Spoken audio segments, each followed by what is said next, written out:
Hey Gators and sports fans, get all your Gator talk, news, analysis, and opinions on the Pod Up with Matthews in the Morning podcast. Find us on your favorite podcast platform or watch us on Facebook Live between 8 a.m. and 9 a.m. every weekday. Pod Up, because we are Gator fans. So say it's great to be a Florida Gator.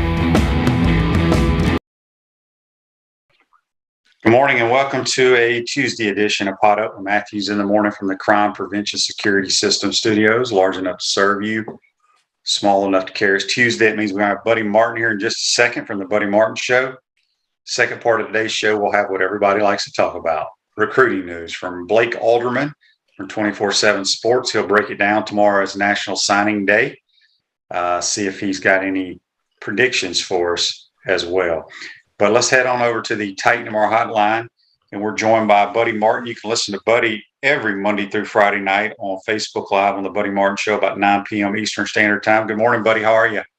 Good morning, Shane. Actually, I'm not on Fridays now, just during the football season, but Monday through Thursday we're doing it. And there was a number one bestseller hit for years written by a friend of mine called Tuesdays with Maury.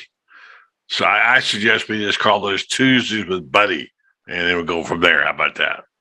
I like it. Well, Buddy, before we jump into Gator sports, let's rehash what you've seen in the National Football League championship games. Tremendous games continued. I don't know if we'll get one in the Super Bowl, but good gracious, they've been some good football games. You bring up a really good point there, because quite often it happens that you have these great playoff games and championship games. They have been historically the best games of the NFL since I've been covering it, and the fire and intensity goes on for those playoff games and the league championship games. And the Super Bowl sometimes is kind of like, come down. But the quality of play, Shane, I've been covering this since your granddaddy, before he was born, is that the quality of play is just amazing, what I've seen in the last 2 weekends. And it's significant for two reasons. Number one is that the ratings have got to be, I don't know what they are, but they got to be off the charts at a time when there's been a bit of a lull in the NFL. And here's the thing. Meanwhile, there's contesting for eyeballs on TV right now. That's how people get paid, how many watch. Well, guess what? The college game had it all its way for a long time. Now they can't get out of their own way because they can't figure out how to have a playoff. And now we've had these 6 fantastic games in the NFL. You start competing for those eyeballs, those dollars. The NFL has taken a major jump up. And because the college football cannot agree on some kind of playoff, there's millions of dollars going to waste. And I am so disgusted with this group that calls themselves the College Football Committee, Playoff Committee. They have done nothing. And it's just really, it's killed the buzz on college football, as far as I'm concerned, although we've had some great games. So, yeah, NFL picked it up at just the right time. And the quarterback plays we talked about on my show last night has been off the charts. These guys are amazing. And by the way, Whoa. We lost Buddy. We'll get Buddy back here in just a second. In the meantime, Buddy's frozen on our screen. Maybe Evan can text Buddy and tell him he needs a reboot or something. We got a couple of Facebook Lives here brought to you by Melton Law, the only official law firm partner of your Florida Gators. John says, Florida and FSU moving to a Friday is a horrible idea. We are always at high school games on Friday nights. I agree, John. This was an ACC network deal. However, at that time of the year, there's only a couple of games being played. It's in the playoffs, but I get it. I don't know how I feel about it. I mean, it's only this year. It's not going to happen again. Next year, it'll be back on a Saturday in Gainesville. Shane, are you there? There's Buddy. Buddy's back. Yeah. Just railing on about college football and their inability to have this playoff consummated, and how the NFL has stepped up in this breach. So I'm hopeful, like you are, this is going to be a terrific Super Bowl, but I can't see how it could possibly match what we've had for the last 2 weekends. Yeah, I mean, I could be 100% wrong. I don't know how I love the story of the Bengals, but I don't know how in the world they're going to block the Los Angeles Rams front four. I have no idea, because the Bengals offensive line is not very good. Joe Burrow makes them look decent at times. So we'll see. Buddy, we've had a bunch of Facebook Lives on here now, talking about Florida State moving to Friday night. I tried to. It's only for this year. Yeah. It's an ACC network deal. I don't like it either, but it's for one deal. I mean, the only good thing about it is, think about this, buddy. There's a lot of good games usually on that final weekend. You got the Iron Bowl. You got Ohio State, Michigan. You'll be able to watch them now. That's one of the good points. Yeah, but there's something, maybe it's just the University of Florida Gator arrogance, that having a Friday night game in the SEC and a Friday night game for the Florida Gators is just sort of beneath them. I mean, it just is. It's not the fault of the University of Florida, as you point out, or the SEC. It's ABC and the ability to move that Florida State game to that night for that 1 year, and I guess every other year from there on. Look, I will say this: the FSU Florida game needs some juice of some kind, and if this helps it, great. But I don't like the idea of starting to play. Steve Spurrier played a Thursday night game at South Carolina every year on purpose, because it was the first game of the year, and that gave him another 10 days to get ready for the season, and that worked out well. South Carolina awfully beat Georgia or whatever, so I think that works for them. But I think this is a bad idea, and I hope it doesn't become a trend. Well, it's not. It's an ACC network deal, and it's just for this 1 year. I said it while you were off the air. It'll be back on Saturday. We got a bunch of questions I brought up about the Rams. Can the Bengals block them?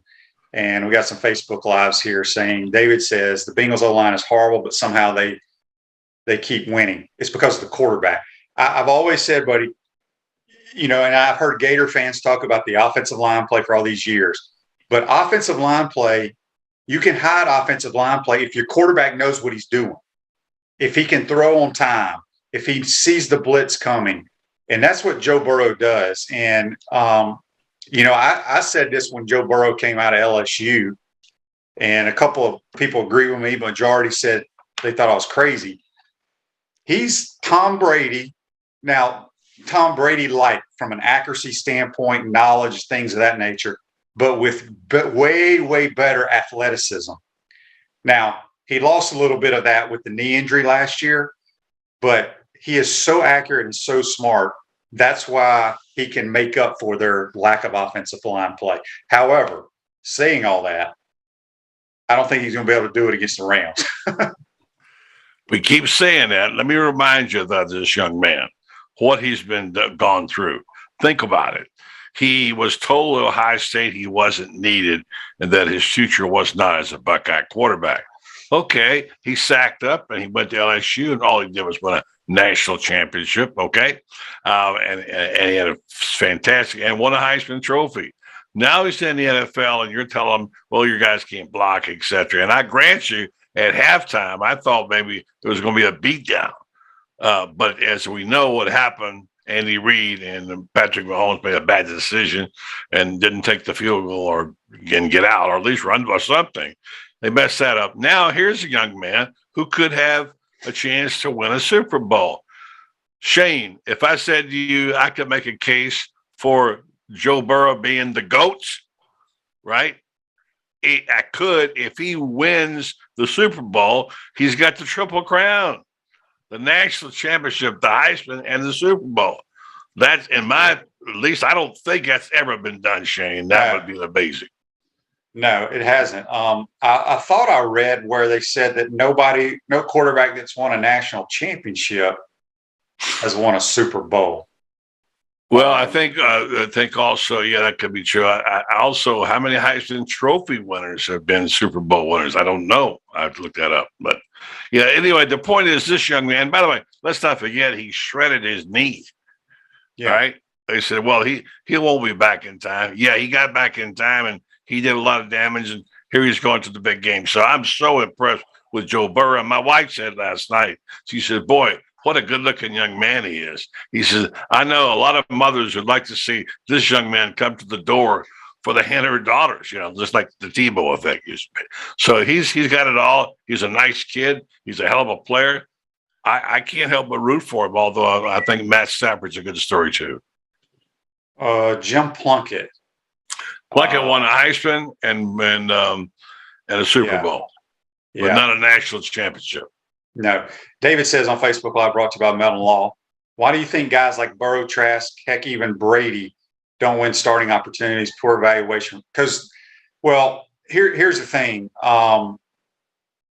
They don't wow you. Coaches get enamored by the measurables. Yeah. Now, granted, the three guys you just said, Burrow, Brady, and Trask, are all 6'5"-ish. They're all 220, 225, but they don't have great arms. They have adequate arms, but there's thousands of quarterbacks that have come through the National Football League that have better arms than Tom Brady. But that does not, like I told you, buddy, the three things. We talk about it how many times on my show and your show? Every day. Three things that matter. And I wish all the general managers and the college scouts would listen to our shows on a daily basis, because maybe they'd learn something. But maybe they would. Maybe they would. There's three things that matter in playing quarterback, and I'm gonna list them again. First one is decision making. The second is accuracy / anticipation, and the third is toughness / courage. Okay. As you heard, I did mention one thing about how fast a guy was, how big a guy was, and what kind of arm talent, how strong his arm was. Or velocity. None of that matters. If you can't do the other three things, which are the most important, you have zero chance of playing and winning a bunch of games. Yeah. I can go back and tell you a few quarterbacks that played for the Gators that, are not considered GOATs or what you want to call them in the statues. And you played for one guy. John Reeves was a spectacular quarterback. He had a great arm. He was, he fell in the breach of a coaching change from Graves to Dickey, and he was never the same. Shane, how could it be that guys go undiscovered all the time? Look at your story. I mean, you might have still been sitting there if Spurrier hadn't come along. It has to be the right coach. And you're right. Coaches fall in love with size and arm strength and whatever the case may be. And in some case, Dan Mullen wanted tailbacks playing quarterback. That's in reality what he was doing with most of his quarterbacks, making them runners. And, of course, Tebow was ideal, the guy. Let me tell you something. Dan Mullen didn't even really think Tebow was his first quarterback choice when he recruited. He had somebody else in mind. So, I mean, there's mistakes made all the time. Shane, you're a primary example of that. You became a world-class player and an MVP in the SEC because you got a chance and you took advantage, and good for you because you were ready. And I think the combinations of those things, I mean, you go back and look at Trask, he almost didn't make it on the field. So coaches make mistakes all the time, and you're right. They need to start listening to our show. Here's the thing that concerns me about Trask down in Tampa. I don't know if he'll ever get his chance. I know they drafted him. I'm with you on that. Because people think he's the next guy in line. Yeah. I don't think he is, because he didn't even dress out one game this year. If they thought he was their future, they would have dressed him just to be on the sidelines. Yeah.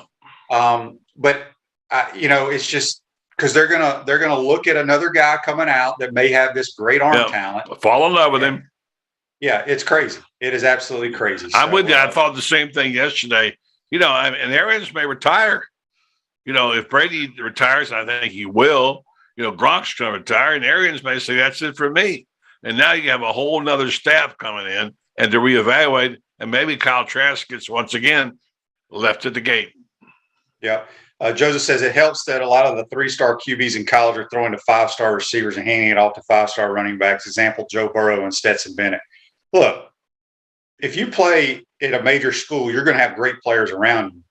And Stetson Bennett, to me, is better than every 5-star quarterback that they've had there, because he does the three things that I talk about.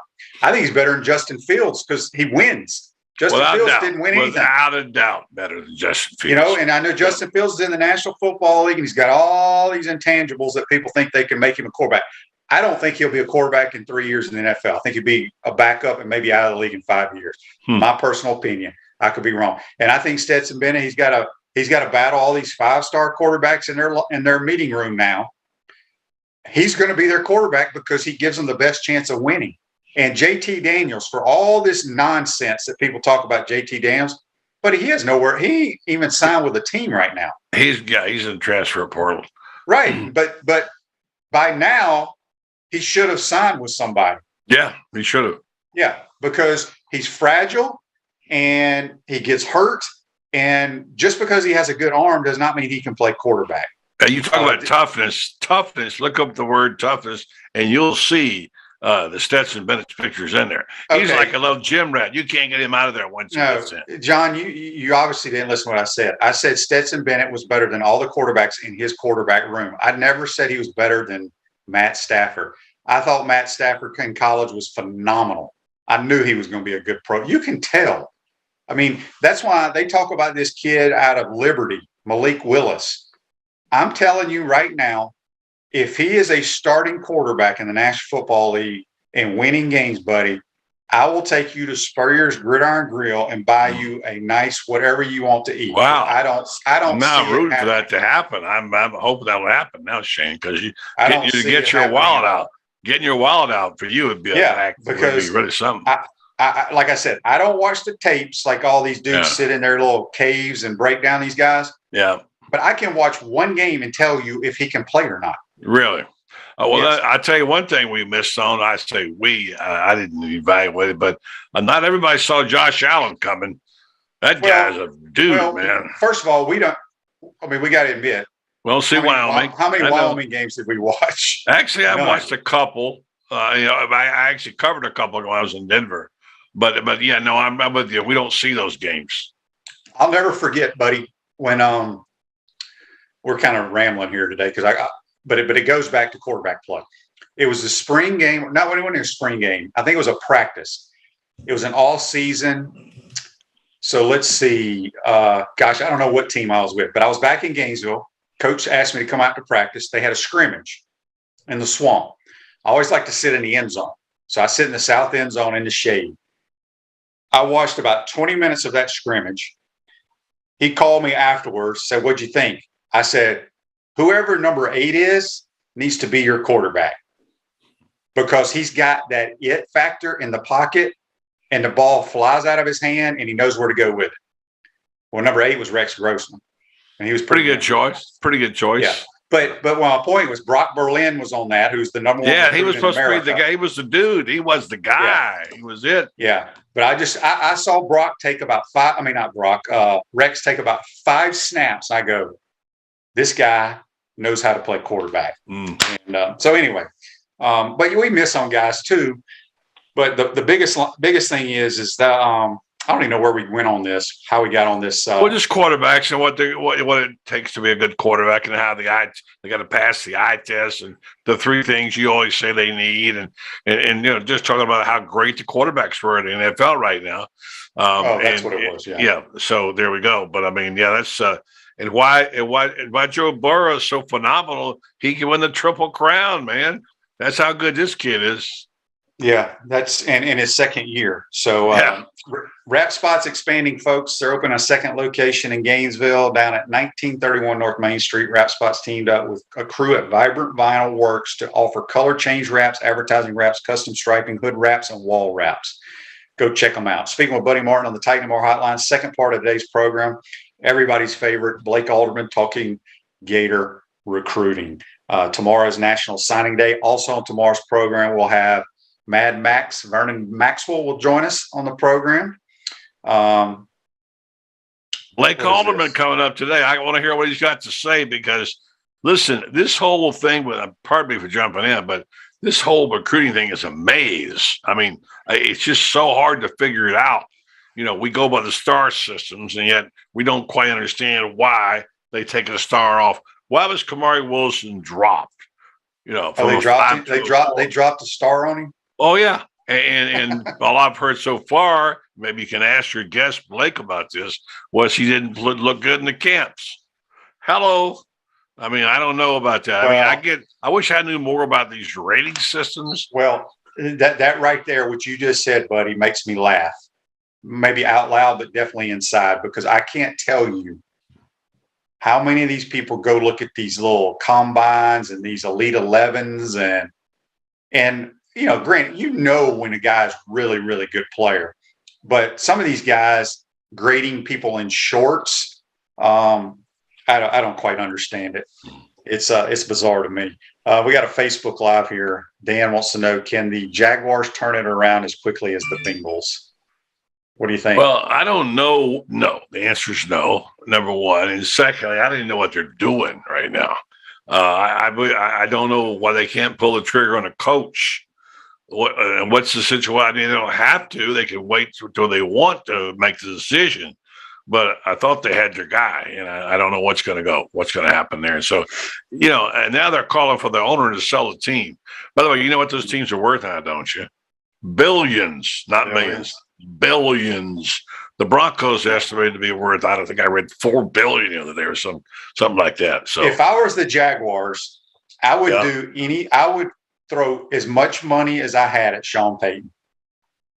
Really? Well, he's out of coaching right now. He sounds like he don't want to come back right now. I don't know if it's I know health issue or what. Yeah, the only reason I say that, and nothing against Byron Leftwich, I just think because Sean Payton's got a track proven record. He's got a quarterback that I think with the right system and the right guy calling plays, he can excel. But they got so many other holes to fill on that team. They really need an expansion draft to help them out because they're not. Why would Sean Payton take that job? First of all, well, first of all, it would be okay. I got Trevor Lawrence. Yeah. Second of all, how much money? They probably could pay him. Making the highest paid coach in football, and then you live in Florida with no state taxes. I mean, those are the only things I can think of. $12 million. Yeah. Yeah, but do you want $12 million to get your brains beat in every week? Yeah. That's the thing coaches can't take. They underestimate that. They just can't take it losing. It just drives them out. We got some funny Facebook Lives here brought to you by Let's hear it. John says, how is someone at Rivals going to rank someone in the trenches when they are in shirt and shorts? That's very true. And he says Vince says 5 stars, 4 stars. They're sports writers. What do they know about playing the game? I think they're former coaches mostly, aren't they? I don't know. I honestly don't know. I'm going to ask Blake. Yeah, let's find out about that. I'm going to be listening. I want to know about that. Someone needs to do a major investigation. Well, the reason, buddy, I don't know if you follow this, and some of our listeners may have, and we kind of got off on some tangents today, but I don't really care. It's our show. It's Tangent Tuesday. It's Tangent Tuesday. All right. So I don't know all the facts in this, but I had a couple people over the weekend text me wanting my opinions on what Jeff Garcia, the former quarterback for the 49ers and Eagles, he said something about one of the reporters, a female reporter, I believe, for the ESPN, referring to Jimmy Garoppolo not being a very good quarterback, or I don't know what all it was about. But my buddies sent me kind of what she said, and I agreed with Jeff Garcia. I mean, not because she's a female, but if you've never sat in the pocket and made decisions and got hit in the back and driven into the ground with 300-pounders, you don't really know what it's like to play quarterback. So I don't know how people can talk about it if they've never done it. Mina Kimes is what Dan says. I like Mina Kimes, and I got to tell you, I think she's an excellent reporter. I don't know that I want to evaluate my quarterbacks or whatever, but she's a good reporter, and she works hard to get her information. It's a shame. There are two different things here, okay? Right. Play. They're not, just because you didn't play football doesn't mean you can't write and report about it. All right? No, right. But I think that she was being very, very critical and talking about a lot of the little ins and outs of playing quarterback, which, let's be honest, Mina, maybe you played powder puff somewhere, but that ain't. Oh, Shane, stop it now. Come on. You're getting sexist on there. No, Shane, I hear what you're saying. Whether it's her or either. I know. Well, I mean, I didn't play. I played in high school. Can I talk about it? I played in high school. Well, you did. Do you think Adam Schefter took a snap in the pocket at any level? No, but he's a very good reporter. And no, I he's think, a great again, reporter. It's two different things we're talking about. Well, what are we talking about now, Shane? If you're going to come to me and ask. Hopefully somebody can put the article or the quotes up and then we'll read them. But in the meantime, John says, Shane, do you think Bieniemy could go to the Saints and be successful? There's a lot of nice talent there to work with. QB might be a good pick. Might be a good pick. Yeah. I think Jameis is a pretty good player. When he got hurt, the Saints went downhill offensively. They did. That was it. He was playing well too when he got hurt. Joseph says on Facebook, the same thing with the playoff committee. Why have former cheerleaders voting on playoff teams? I like that. I think that's true. Heather Dennich, or however you spell her name. She didn't have anything to do with it, does she? No, she just reports on it. She reports on it. She's not on it. But they did hire a former USA Today reporter who was a woman. And I know they have to have one woman's voice on there. They have to.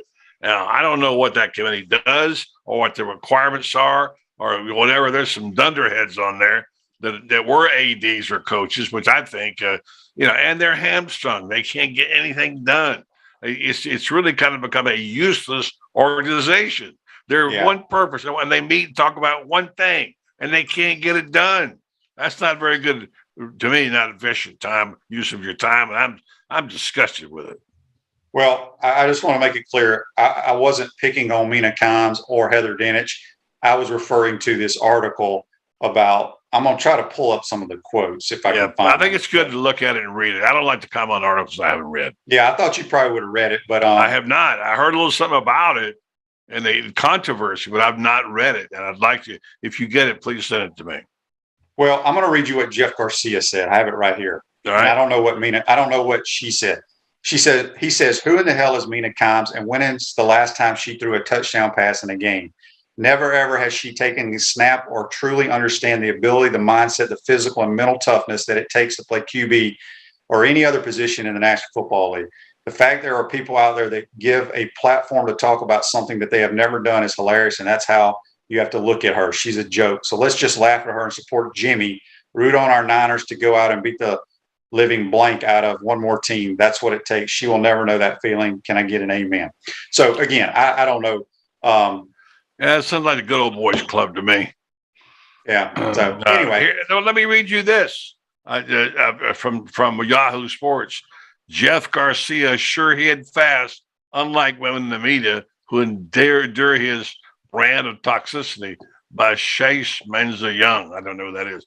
Talking about, says it served absolutely no purpose last week to highlight the outdated yet still breathing brand of misogyny employed by Jeff Garcia. Because it wasn't new. Garcia wasn't the first man in the crowd that woman never played football. Shouldn't be allowed to have an opinion on football, and he won't be the last. See, now we're talking about two different things: evaluation of a quarterback and reporting on a subject. Yeah, that's two different subjects. Yeah. So anyway, here it is. Last week, Garcia spent half his NFL career with the 49ers took to Instagram to target Mina Kimes for a crime and telling the truth. That the 49ers had won their first two playoff games with quarterback Jimmy Garoppolo, not because of him.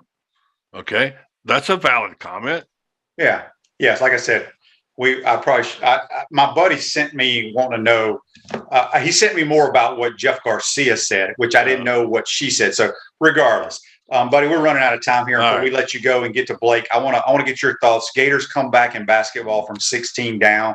That was a huge win, wasn't it? I'm telling you, that won't go down in the record books as a great win, but it was a great win by Mike White's team. And because it defined their character and their heart. Down 16 points, both their bigs out. Tyree Appleby stepped up along with several other guys. I think DeRucci was playing center at one time.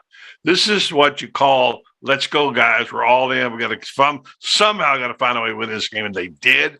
I think it was a quad 2 win. Is that correct? And there's a big win for them. And I think I don't know if it will make the team will turn the corner. They'll probably lose to Missouri Wednesday night because it's up and down. But I thought that was a significant victory for Mike White. Yeah, it was a huge win. No question about it. Got to build on that. We don't know how long Castleton's going to be out. We know Jatobo. I hate that for that kid, man. Oh, man, what a terrible injury. Hopefully, I don't know all the extent to it. I was just told that it was really, really bad, and he may not get his entire vision back in that eye. So, anyway, he was playing really, really well. Buddy, who you got on the show tonight?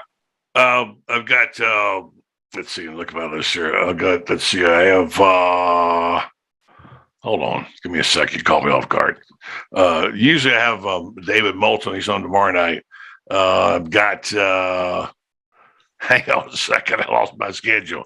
And while I'm saying that, let me just say congratulations to Eddie down in Gator Collective, Eddie Rojas. And they announced it yesterday that they're going to be an official partner of the Gators, and the Gator Collective has got a lot of people happy, people tweeting about it. Garon Dexter is really happy about it. And tonight I got Alan Taylor of The Athletic. And I think I've got Scott Carter. I don't know yet tonight. But listen in, and we'll let you know at 9:00 tonight. Excited about what's going on right now. Can't wait to find out who the recruits are going to be. I'm looking forward to your next guest. I'll learn something. Real quick, Natasha, who listens to our show here, she says, I studied football my whole life and literally wasn't allowed to play at my high school because I was a girl. I worked with Spurrier, Reeves, Stoops, Levitt, and at the Bucks, and I lived running into head coaches on recruiting, but I'll never understand football like my roommates who played high school, college, or pro, or my husband who played high school or college, or even my brother who only played high school. I just can't. So I can offer insight, but I know I need to be careful what I say. Look, I didn't mean to bring up this subject because I have zero problem with females knowing football. I just, it's silly for someone to comment on playing quarterback, the little intricacies, the things here and there that you have to do. But anyway. Well, one's an evaluator and one's a reporter. They're different jobs. Absolutely. Buddy, real quick, any word? Have you heard about weather out in Missouri, maybe canceling the game tomorrow? I have not. Another snowstorm? I have not. That's a good point, though. I hadn't thought about that. It might be the best thing Mike White could ever have happen to him. Yeah, Asa said he heard it was Jatobo had a lacerated cornea and possible detached retina. Yeah, I know there was a real serious eye operation that he's done for the year. Yeah, it's a serious. I mean, you don't think of those things happening in basketball. But you know what else, real quick? Mike White has had the worst luck on injuries, especially the big men. I mean, every year is a couple of guys that go down. Tough luck, but hopefully they'll find something. Yeah. All right, buddy. Good stuff as always, my man. We'll talk to you next week. Shane, thank you. Be good. That's Buddy Martin. Thank you. Join us on the Titan Tomorrow hotline. We're going to take a timeout, come back. We'll be joined by 24/7's Blake Alderman. Give us a rundown of what he thinks is going to happen tomorrow. If you got any questions or comments, shoot them to us on Facebook Live or on the Titan Tomorrow text line. You're watching and listening to Pot Up with Matthews in the morning. We want to take this moment to thank all our sponsors who keep the show going and pay the bills. Crime Prevention Security Systems, large enough to serve you, small enough to care. Titan MRI, Gainesville's only locally owned and operated MRI facility. Meldon Law, won't back down. Peachland Dental, Gator Nation's first choice for dentistry in Port Charlotte. Comfort Temp, comfort is our business, peace of mind is our promise. QC Kinetics, live pain-free with QC Kinetics. Great Clips, it's gonna be great. Our Gridiron sponsors are Auto ER, UF Bookstores, Celebration Point Town Center, South State Bank, Chris Doring Mortgage, Silverback Concrete Co. Some of our touchdown sponsors are MB Listing, McDonald's of Gainesville, My IT Masters, Gainesville Neon and Signs, 84 Lumber, Tropical Smoothie Cafe, Avera and Smith, Dowling Signs, Baker's Sporting Goods, Ruse Ogra Agent, State Farm Insurance, Silver Cube Billiards and Sports Bar. If you are interested in promoting your business on the show, visit potupwithshane.com and click the Advertise button. Again, thank you to all the great businesses that support the show. If you like what we are doing here, make sure you follow us and support the businesses that support us.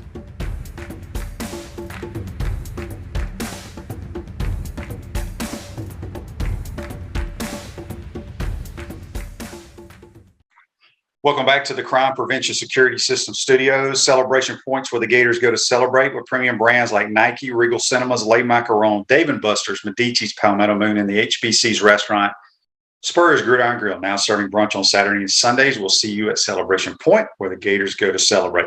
Speaking of Celebration Point and Spurrier's, they're having a big Super Bowl party there. If you want to go meet the HBC, you'll be there signing autographs, kissing babies, taking pictures for the Super Bowl. So go check them out as well.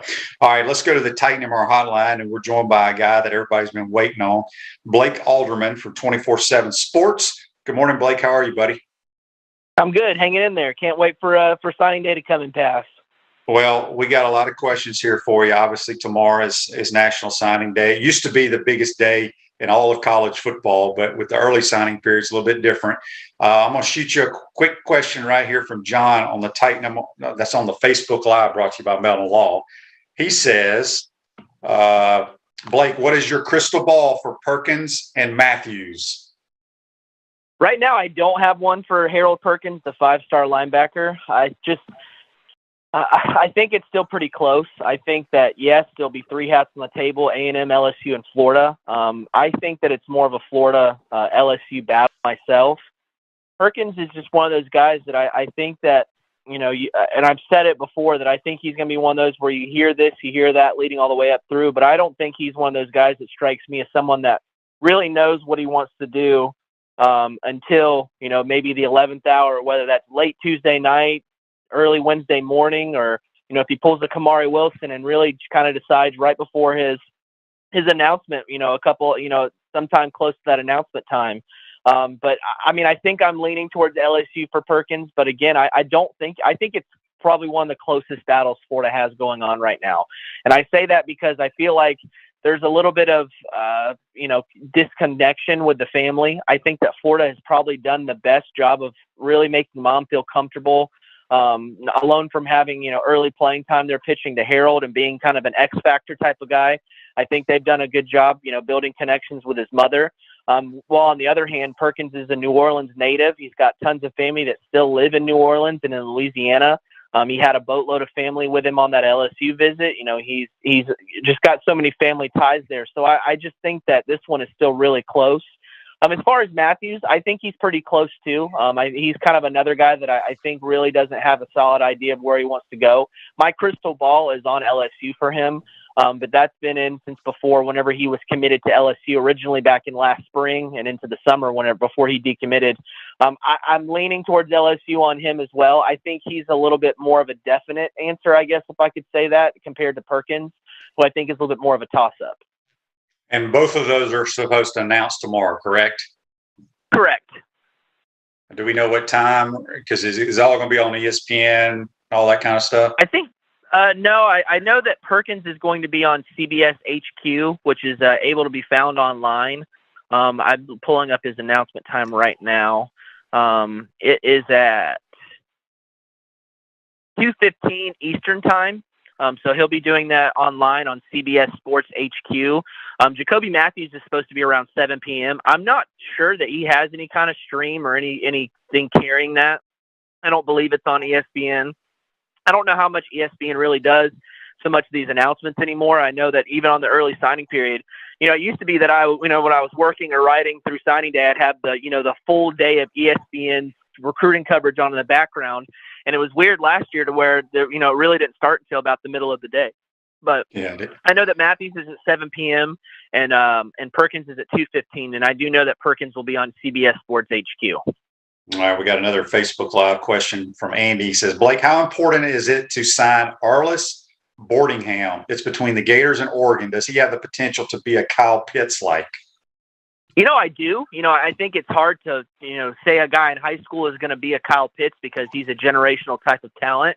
But I think if you wanted to compare someone who has the playing style and the body style of being one of those hybrid types of tight ends that can be moved around, he's not just, when you think of tight end, if you think of football, you think of just a blocker that can catch some balls here and there. And I don't really think that's Boardingham's forte. I mean, I think he can make some kind of impact in the blocking game. He could be a guy like Kyle Pitts that had to work on his blocking game and got better at it as he progressed through college. But Boardingham to me seems more like one of those, pass catching guys that you can put in the slot. You can move him out wide. You can attach him if you need to on the line. He could play some type of H-back role. He just seems like one of those, offensive hybrid tight end type of weapons. And I really think that Florida's done a good job with tight ends. They've got Tony Livingston signed. They've got Hayden Hansen committed at the tight end position. They've got some young tight ends. Even, despite losing Kamori Gamble to UCF through the transfer portal, I still think that Florida has a pretty solid crop of tight ends. But I think that whenever you look at this playing style, if you look inside of Florida's room, I think Nick Elksness has a chance to be someone that, he has the size. He's a pass catcher type of guy, and he's really turned some heads last spring.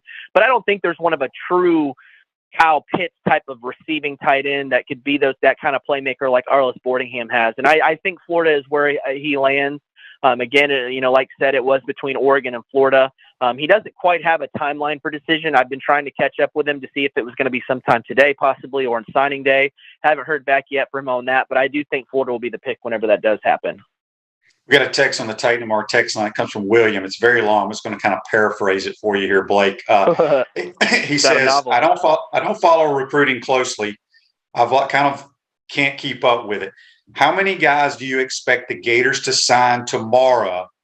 And if they don't sign their allotment, when can they sign the rest? I guess he's referring to, you used to could sign 25, correct, Blake? Correct. That's an SEC rule. There's ways around that depending on initial counters, how many you signed last year. You can count some of those back. So that's why some schools like Texas A&M can go over 25. But 25 is typically the rule if you don't have those initial counters to count back. But I believe right now, from a scholarship standpoint, isn't Florida over their limit going into the As far as 85, I believe so. Last time my coworker Thomas Goldcamp was crunching the numbers, they were either really close to 85 or just over 85. Okay, so I guess back to part of his question, who do you pretty much know the Gators are going to sign tomorrow? I'm pretty confident that Florida lands Boardingham, like I said. I think that they land a wide receiver out of Texas named Caleb Douglas, who will decide between LSU and Florida. He's visited both of those schools. He was committed to Kerry Colbert, Florida's wide receivers coach, when he was at USC, was recruited by Billy Napier and a lot of those guys when they were at ULL. So I think that those bonds that he's made with those kind of guys at Florida, I think that pushes them over the edge. I do think that LSU made things a lot closer because he's a guy that's had Florida leading for the last, I'd say, month or so. But I think that, Florida, despite LSU making things closer than it was when you have an outright leader, I think that Florida is where he ends up. I think that, like I said, Perkins, I think is one of those guys who's still a toss-up for me, even though it's the day before signing day. I think that he's probably one of the closest battles for Florida right now. As far as those guys, I would say those are probably the ones that I'm watching the closest out of all the ones that are announcing. But there's some other guys that, like a Trevante Citizen, haven't really felt very confident in him. He's a 4-star running back out of Louisiana. I thought it's been an Auburn and LSU type of battle. But then here Auburn goes losing an offensive coordinator, having to replace that role. He's got a really good relationship with Cadillac Williams. Florida's really tried to pitch the fact that they have a lot of stability being a new staff. That you could think that a lot of those guys are going to be there for quite a while, if they do their job correctly and everything plays out as needed. But I think I would lean towards Citizen not ending up at Florida, but I'm just trying to give you guys an idea of just who I would keep an eye on closest. Again, the last couple of days before signing day, it's always kind of a wild ride. Everyone, it's a dead period. You can't visit guys. They can't come visit you. But those phone lines, those Zoom lines are burning up, man. Those guys are still making their final pitches. So things can always change. But I think that those are the guys that I'm watching the closest right now. And then there's even a guy that's going to be announcing today on 3:30 on CBS Sports HQ between Florida, Auburn, and Miami, and Jack Pyburn. He's a 3-star edge from the Jacksonville area. He was offered this past weekend on his official visit to Florida. Grew up going to Florida games since he was something like 4 years old. It was his dream school. Once he got that offer, I think that was a big one for him, just the simple fact of being the dream school. But I think in the same sense, Florida has, yes, that was the dream offer, but not every kid goes to their dream school.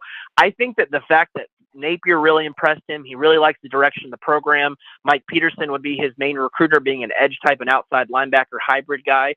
So I think that all of those things, along from being the dream school, I think Florida, he just really likes what they have, what the coaching staff has, what their plan is for him and what the plan is for the program in the future. So that's a guy that'll be announcing today at 3:30 on CBS Sports HQ. So I would definitely keep an eye on for Florida for him. My crystal ball is on Florida for Pyburn. At Chris Storing Mortgage, they do mortgage lending right, helping home buyers throughout Gainesville and North Central Florida. Call Chris Storing Mortgage today at 352-244-0840. A few more minutes with Blake Alderman from 24/7 Sports. Andy asks, are there any speed receivers that the Gators could sign? Could DJ Allen be that guy? DJ Allen is another guy that's going to announce today at 2 p.m. I don't think he has any kind of stream or anything. It might be through some of the social media or something to that effect. But he's a speedy type of guy. It's between TCU and Florida. Florida was able to get him on campus this past weekend. It was his first visit ever. But I think he stays closer to home with TCU. He's a former TCU commit. His father's really close with Malcolm Kelly, the wide receivers coach at TCU. And I think there's some sense of him wanting to stay closer to home, like I said. So I think that one is another really close recruitment to where Florida was even on the phone with him into the late hours of last night.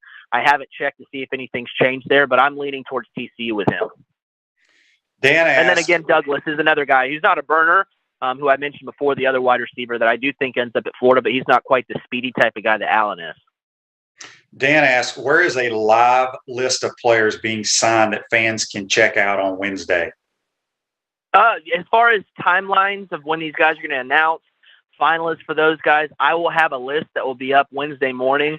Probably once it strikes midnight, I'll probably be up writing and getting everything prepared for that. So I'll probably go ahead and run that on Swamp 24/7. But I'll have a rundown of who's going to be announcing at what time, what their finalists are, and as those guys make their decisions, I'll be updating that as those decisions come in. Okay, Buddy and I were talking before you came on. Buddy Martin and I. And we've had people ask as well on text and Facebook Live, Blake, when they give a star to a kid, who is responsible for that? But I guess Buddy brought it up because maybe it was Shamar James or maybe it was Kamari Wilson. One of these DBs was a 5-star at one point, and now they're a 4-star. How does that was happen? Kamari. Kamari. So the way it works as far as 24/7's rankings, whenever Kamari was a 5-star, he was a 5-star in what we call the 24/7 Sports Composite. And what that is it takes rankings from 24/7, from ESPN, and from Rivals, and it averages it out and gives an average score. So on the composite, Kamari was a 5-star. We had some other companies out there. I want to say it was Rivals that had updated recently their rankings. So when they did, he was dropped, and he dropped on the composite from a 5-star to a 4-star. He's always been a 4-star on 24/7 Sports, so that ranking was always a 4-star ranking. But the average of whenever that changed is what caused him to lose that 5th star. Some of those things are kind of out of our hand. When you're pulling an average together, if someone changes theirs, it's going to change the rankings on our end as far as the composite ranking goes. But with 24/7 Sports ranking, he was a 4-star guy. I think he's number 71 in the country right now for as far as their rankings. But in the big picture, the rankings are done by what we call the Rankings Council. It's basically our national team of writers. There's several of these guys, Steve Wilfong being our recruiting director. We have other guys that are, in certain regions of the country. I know Andrew Ivins is our guy for the state of Florida, and I believe he has, some of these other southeast states. I think Georgia is one that he does, Alabama. But we have various guys around parts of the region that deal with, different parts of the country that are, they give their feedback.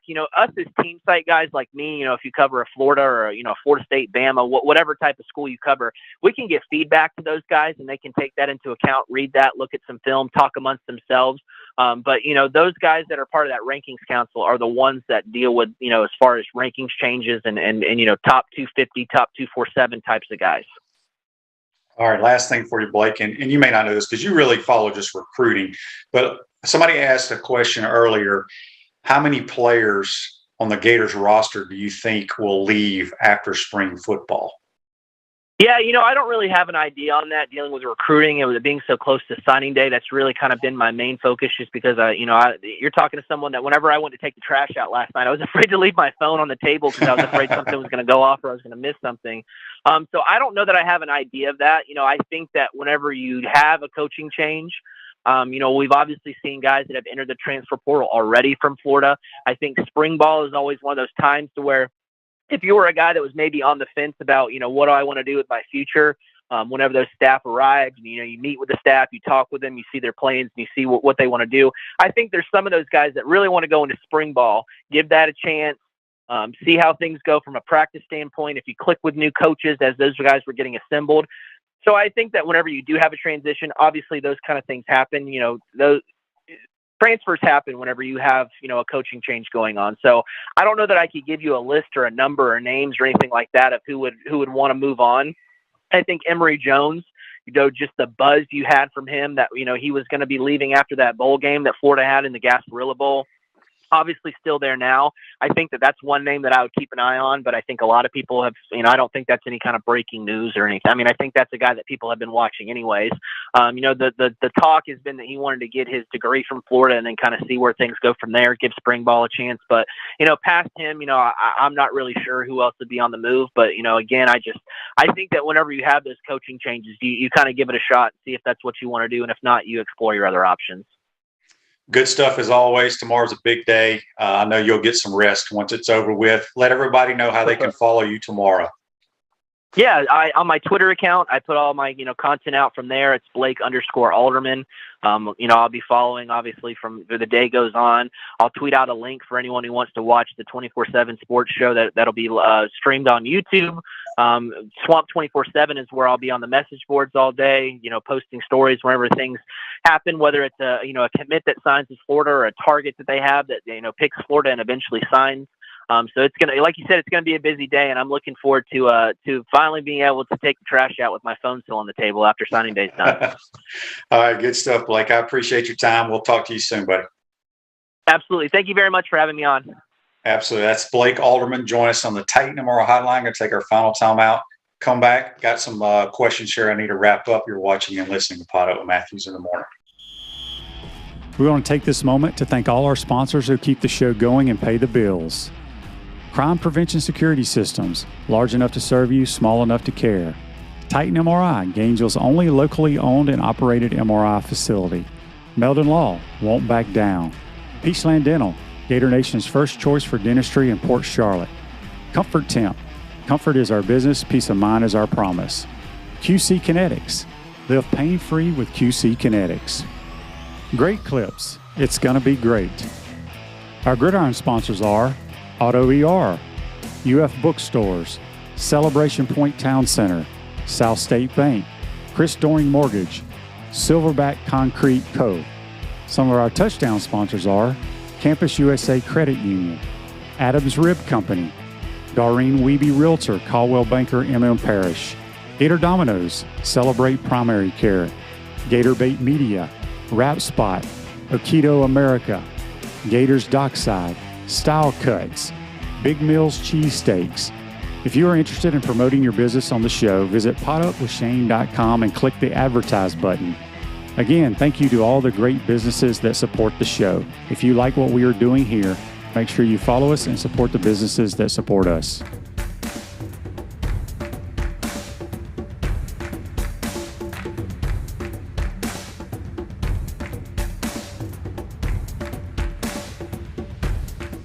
Welcome back to the Crime Prevention Security System Studios. At South State Bank, we understand that small businesses need a community business partner they can rely on. South State has 4 convenient Alachua County locations. South State Bank, banking forward, member FDIC. I want to thank Buddy Martin and Blake Alderman for joining us on the Titan MR Hotline. This Day in Sports is brought to you by our good friends at Comfort Temp. Comfort is our business. Peace of mind is our promise. Give Comfort Temp a call. $1,000 signing bonus for qualified positions. 352-376-2366. This Day in Sports, and 2009 at Raymond James, the Steelers beat the Cardinals 27-23 to win the Super Bowl. Santonio Holmes is your MVP. Joseph, I asked Blake off the air if any of those guys that do the Stars are ex-players. No, they're not ex-players or coaches. They're just writers. So there you have it. Andy asks, where does Naquan Wright fit the backfield now that we have 2-3 other guys coming in? I love Naquan Wright. I'm not even sure about the injury he had against FSU, where he is with that, but I think he's a really good running back. But we shall see. for me, people forget the 49ers running back was a 6th-round pick rookie, was from Louisiana. If you watch the 49ers game, he's a really good back. And the back that is just left Louisiana to come here is supposed to be much like him. So anyway, today's show's a wrap, brought to you by Wrap Spot. Make sure you tune in tomorrow, folks. We'll have Vernon Maxwell on the program. Have a great day. Today's show's a wrap, brought to you by Wrap Spot.